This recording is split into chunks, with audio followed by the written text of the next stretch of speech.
What's up, Trojans? This vid probably won't be up until tomorrow, just because I already have the Impact review up. My girl's been playing games, but I'm gonna do this video anyway, because I refuse to take it out on y'all. Okay, so Layla El, the diva of WWE, she retired or whatever from WWE. She's like she retired wrestling. Like I don't know like too much about Layla. Like she's been there for almost 10 years now, and she's about to turn 40. She was still looking good for a fucking lady in her late 30s.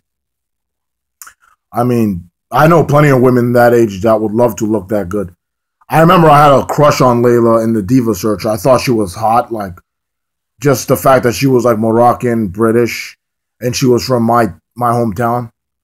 I loved her in the diva search. She stood out. She was different than all the girls.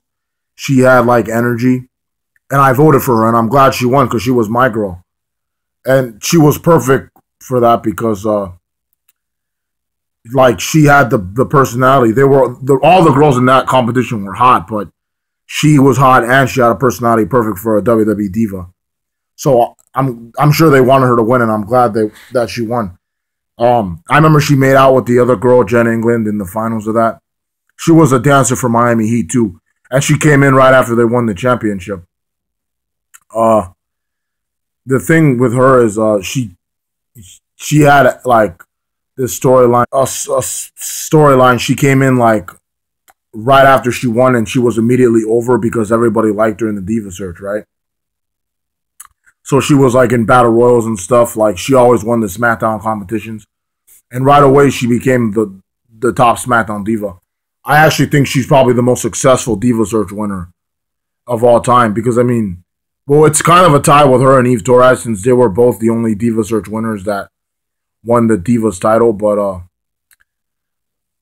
she stayed longer, so there.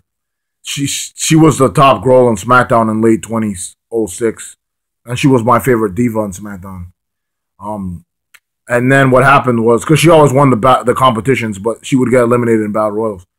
But they moved her to ECW the next year and put her in Extreme Expose with Kelly and Brooke, where they would just shake their asses to like pop songs, which was good, I guess. And then for some reason, when that broke up, they turned her heel. She could barely get a reaction. Like she was not over. She was just there. She hated The Miz in late 2006, but then she liked him in late 2007. I don't know there. And she was one of his managers. Sorry, y'all. Somebody called me. Then after that, like they put her with William Regal. Like it looked like she was gonna go out with Jamie Noble, but they put her with William Regal. And she had managed William Regal for like a good year and a half. I actually attended a show where she came out to the ring. It was a live event, and it was Regal defending the IC title against CM Punk, and Layla came out with him. It was cool. I believe it was at the Bank Atlantic Center.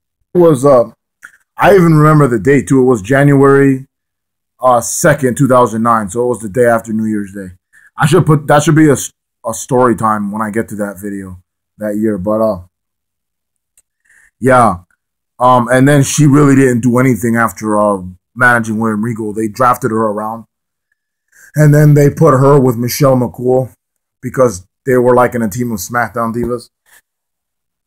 And this was probably one of the most over acts in their company at the time for SmackDown. But it was a complete Beautiful People ripoff. It was Lay Cool with Michelle McCool and Layla.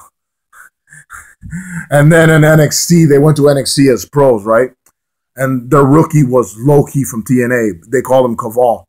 And Kaval, he actually ended up winning it, but he won NXT season 2, and he was coming out to their theme.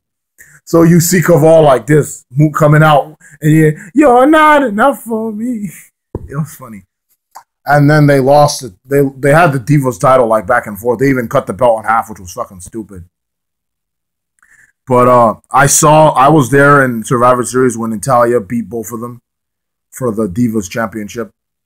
And then when Lay Cool disbanded, like Layla was like the champion on her own because she beat Michelle, and Michelle had to get fired from the company. And Karma smashed her. Karma said, They call me La Quifa. La Quifa.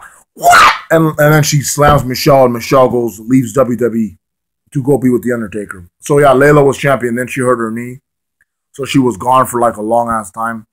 Comes back and she becomes like the top woman because now they only got one Divas title. So she's like the top girl.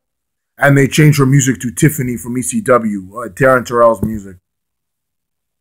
I'm insatiable, I can't get enough, and I need a fundament. Yeah, they had her using that theme for some reason as a face. Then she turns heel again, right? She turns heel again, and they slap Lay Cool's music back on her. What the fuck? All right, I don't know there. And then she's a heel, but they have no direction for her. Like, they put her with Fandango. Like,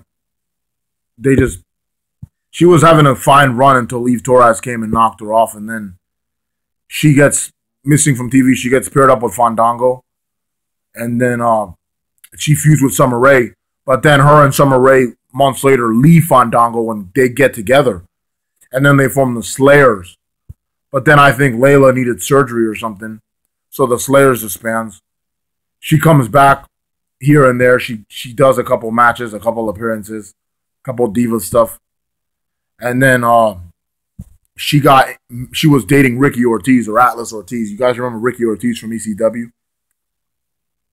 She was dating him, and then Scott Hall calls that guy meat. But she was dating him and they got engaged, right?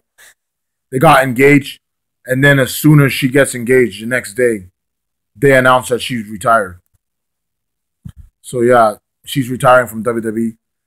I knew this was coming. I didn't know if it was going to happen soon, but she is getting up there in age, kind of like Rosa Mendez. The reason is WWE was never going to fire her. They were never going to cut her because they need her every October to tell her breast cancer story, because her mother had breast cancer. She dated Cody Rhodes too, which was kind of weird. But yeah, just like Titus O'Neil, he should be pushed, but he's there to tell his story every October. I watch him tell it again this October, which is terrible, by the way. It's a terrible disease, cancer. So God bless her and Titus O'Neil, and Layla. But